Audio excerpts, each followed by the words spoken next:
Hello everyone, welcome back to my channel the story teller girl once again. আমি সুমাইয়া সাদিক আজকে আবার চলে এসেছি আপনাদের জন্য হুমায়ুন আহমেদের একটি ছোট গল্প নিয়ে। আমাদের আজকের গল্পের নাম রূপা। আমরা সরাসরি গল্পে চলে যাচ্ছি। ভাই, আপনি কি একটা ইন্টারেস্টিং গল্প শুনতে চান? আমি ভদ্রলোকের দিকে অবাক হয়ে তাকালাম। কিছুক্ষণ আগে তার সঙ্গে আলাপ হয়েছে, তাও এমন কোনো আলাপ না। আমি ট্রেনের জন্য অপেক্ষা করছি কিনা জানতে চাইলেন। আমি বললাম হ্যাঁ, এবং ভদ্রতা করে জানতে চাইলাম আপনি কোথায় যাচ্ছেন। ভদ্রলোক হাসি মুখে বললেন, আমি কোথাও যাচ্ছি না, আমি আমার স্ত্রীকে রিসিভ করতে এসেছি। ও চিটাগাং থেকে আসছে। ট্রেন 2 ঘন্টা লেট, ফিরে যেতে ইচ্ছে করছে না। বাসায় যাব আবার আসবো, ভাবলাম অপেক্ষা করি। তার সঙ্গে এইটুকু আমার আলাপ।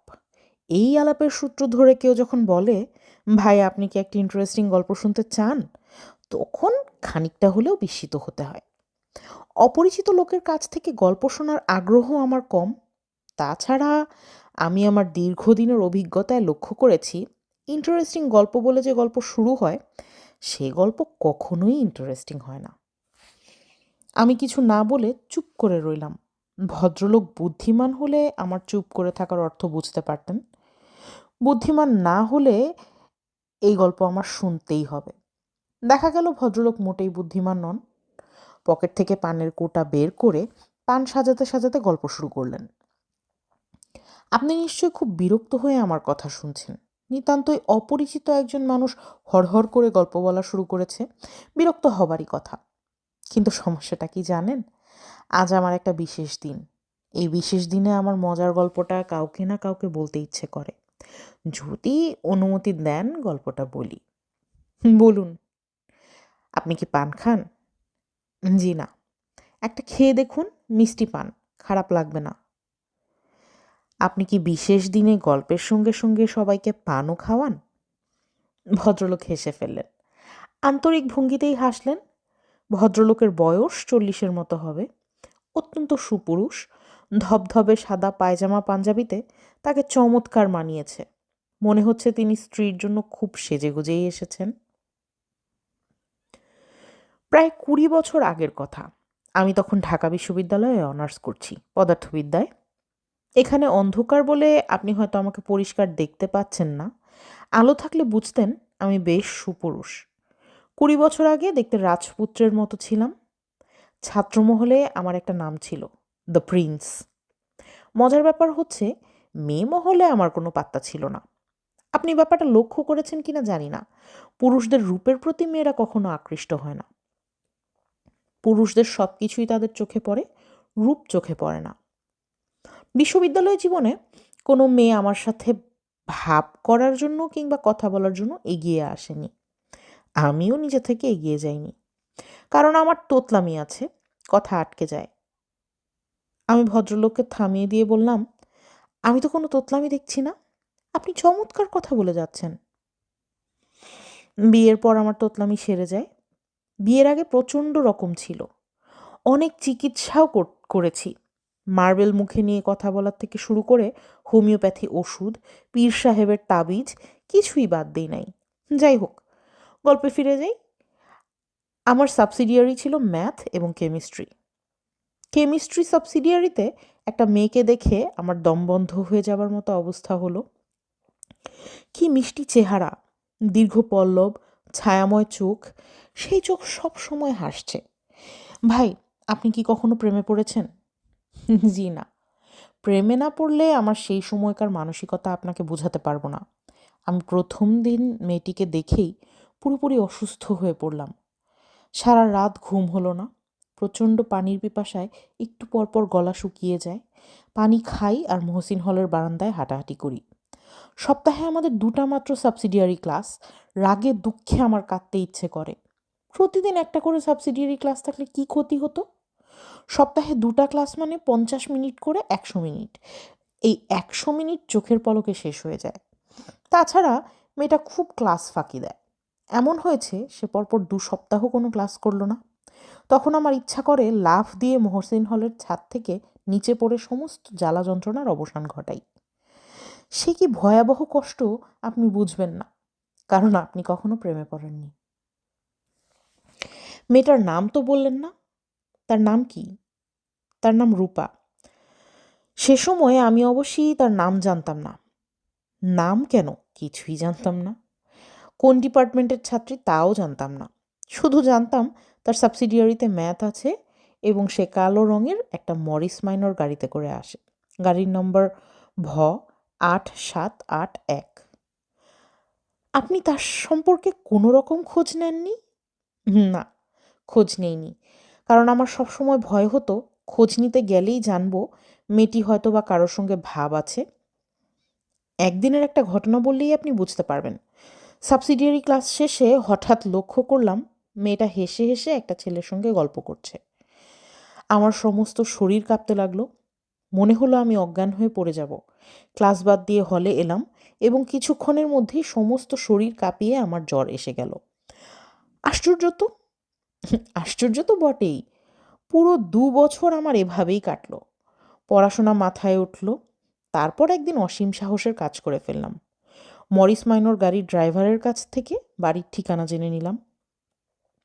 তারপর মেয়েটিকে সম্বোধনহীন একটা চিঠি লিখলাম। কী লিখলাম এখন আর মনে নেই, তবে চিঠির বিষয়বস্তু হচ্ছে আমি তাকে বিয়ে করতে চাই। তাকে রাজি হতেই হবে। রাজি না হওয়া পর্যন্ত আমি তাদের বাড়ির সামনে না খেয়ে পড়ে থাকব, যাকে পত্রিকার ভাষায় বলে আমরণ অনশন। গল্পটা কি আপনার কাছে ইন্টারেস্টিং মনে হচ্ছে? হ্যাঁ, হচ্ছে। তারপর কি হলো বলুন? চিঠি ডাকে পাঠিয়ে দিলেন? না, নিজের হাতে করে নিয়ে গেলাম। ওদের বাড়ির দারোয়ানের কাছে দিয়ে বললাম, এই বাড়ির একজন আপা আছেন না, ইউনিভার্সিটিতে পড়েন, তার হাতে দিয়ে এসো। দারোয়ান লক্ষ্মী ছেলের মতো চিঠি নিয়ে চলে গেল এবং কিছুক্ষণের মধ্যেই ফিরে এসে বলল, আপা বলেছেন তিনি আপনারে চিনেন না। আমি বললাম, তিনি ঠিকই বলেছেন, তবে আমি তাকে চিনি, এটাই যথেষ্ট। এই বলে আমি গেটের বাইরে খুঁটি গেড়ে দাঁড়িয়ে গেলাম। বুঝতেই পারছেন, নিতান্তই পাগলের কাণ্ড। সেই সময় মাথা আসলেই বেঠিক ছিল, লজিক নষ্ট হয়ে গিয়েছিল। যাই হোক, সকাল 9টা থেকে বিকেল 4টা পর্যন্ত কোনো রকম ঘটনা ছাড়াই গেটের সামনে দাঁড়িয়ে রইলাম। লক্ষ্য করলাম দোতলার জানালা থেকে মাঝে মাঝে কিছু কৌতূহলী চোখ আমাকে দেখছে। বিকেল 4টায় এক ভদ্রলোক বাড়ি থেকে বের হয়ে কঠিন গলায় বললেন, যথেষ্ট পাগলামি হয়েছে, এখন বাড়ি যাও। আমি তার চেয়েও কঠিন গলায় বললাম, যাব না। পুলিশে খবর দিচ্ছি, পুলিশ এসে তোমাকে ধরে নিয়ে যাবে। কোনো অসুবিধা নেই, খবর দিন। ইউ রাস্কেল, মাতলামি করার জায়গা পাও না? গালাগালি করছেন কেন? আমি তো আপনাকে গালি দিচ্ছি না। ভদ্রলোক রাগে জ্বলতে জ্বলতে বাড়ির ভেতর চলে গেলেন। তারপর পরেই শুরু হলো বৃষ্টি, ঢালাও বর্ষণ। আমি ভিজছি নির্বিকার ভঙ্গিতে। সঙ্গে সঙ্গে বুঝেছি যে জ্বর এসে যাচ্ছে। সারাদিন রোদে পড়ার পরে এই ঠান্ডা বৃষ্টি সহ্য হবে না। তখন একটা বেপরোয়া ভাব চলে এসেছে, যা হওয়ার হবে। ক্ষুধায় ক্লান্তিতে শরীর অবসন্ন। মাঝে মাঝে মনে হচ্ছে এই বুঝি মাথা ঘুরে পড়ে গেলাম। ইতোমধ্যে আমি আশেপাশের মানুষদের কৌতূহলী দৃষ্টি আকর্ষণ করতে সমর্থ হয়েছি। বেশ কয়েকজন আমাকে জিজ্ঞেস করলেন, কি হয়েছে, এখানে দাঁড়িয়ে ভিজছেন কেন? আমি তাদের সবাইকে বলেছি, আমাকে নিয়ে মাথা ঘামাবেন না, আমি একজন পাগল মানুষ। মেয়েটির বাড়ির থেকেও হয়তো টেলিফোনে এই ঘটনার কথা কাউকে কাউকে জানানো হয়েছে। 3টি গাড়ি তাদের বাড়িতে এলো। গাড়ির আরোহীরা রাগী ভঙ্গিতে আমার দিকে অনেকক্ষণ তাকিয়ে বাড়ির ভেতর ঢুকলেন।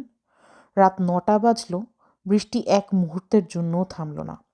জ্বরে আমার গা পুড়ে যাচ্ছে। দাঁড়িয়ে থাকতে পারছিলাম না, পা ছড়িয়ে বসে পড়লাম। দারোয়ান এসে আমাকে ফিসফিস করে বলল, সাহেব পুলিশ আনতে চাইতেছেন? বড় আফা রাজি না। বড় আফা আপনার অবস্থা দেখা খুব কান্তাছেন, টাইট হইয়া বইয়া থাকেন। আমি টাইট হয়ে বসে রইলাম। রাত 11টা বাজলো। ওদের বারান্দায় বাতি জ্বলে উঠল। বসার ঘরের দরজা খুলে মেয়েটি বের হয়ে এলো। মেয়েটির পেছন পেছন ওদের বাড়ির সব কজন মানুষ। ওরা কেউ বারান্দায় নামলো না। মেয়েটি একা এগিয়ে এলো, আমার সামনে এসে দাঁড়ালো এবং অসম্ভব কোমল গলায় বলল, কেন এমন পাগলামি করছেন? আমি হতভম্ব হয়ে তাকিয়ে রইলাম, কারণ এই মেয়ে সেই মেয়ে নয়, অন্য একটি মেয়ে। একে আমি কোনো দিন দেখিনি। মরিস মাইনর গাড়ির ড্রাইভার আমাকে ভুল ঠিকানা দিয়েছে, হয়তো ইচ্ছে করেই দিয়েছে। মেয়েটি নরম গলায় বলল, আসুন, ভেতরে আসুন, টেবিলে খাবার দেওয়া হয়েছে, আসুন তো। আমি উঠে দাঁড়ালাম, বলতে চেষ্টা করলাম, কিছু মনে করবেন না, আমার ভুল হয়ে গেছে, আপনি সেই মেয়ে নন, আপনি অন্য একজন। মেয়েটির মমতায় ডুবানো চোখের দিকে তাকিয়ে এই কথা বলা সম্ভব হলো না। এত মমতা নিয়ে কোনো নারী আমার দিকে তাকায়নি। জ্বরের ঘোরে আমি ঠিকমতো পা ফেলতে পারছিলাম না। মেয়েটি বলল, আপনার বোধহয় শরীর খারাপ, আপনি আমার হাত ধরে হাঁটুন, কোনো অসুবিধা নেই। বাসার সবাই বারান্দায় দাঁড়িয়ে কঠিন চোখে আমাদের দিকে তাকিয়ে আছে। তাদের সবার কঠিন দৃষ্টি উপেক্ষা করে মেয়েটি হাত বাড়িয়ে দিল। যে গভীর ভালোবাসায় হাত বাড়ালো, সেই গভীর ভালোবাসা উপেক্ষা করার ক্ষমতা ঈশ্বর মানুষকে দেননি। আমি তার হাত ধরলাম। এই 20 বছর ধরেই আছি। মাঝে মাঝে এক ধরনের অস্থিরতা বোধ করি। ভ্রান্তির এই গল্পও আমার স্ত্রীকে বলতে ইচ্ছা করে, বলতে পারি না। তখন আপনার মতো অপরিচিত কাউকে খুঁজে বের করি, গল্পটা বলি, কারণ আমি জানি এই গল্প কোনো দিন আমার স্ত্রীর কানে পৌঁছাবে না। আচ্ছা ভাই, উঠি, আমার ট্রেন এসে গেল। ভদ্রলোক উঠে দাঁড়ালেন। দূরে ট্রেনের আলো দেখা যাচ্ছে, রেল লাইনের ঘড়ঘড় শব্দ উঠছে। ট্রেন সত্যি সত্যি এসে গেল।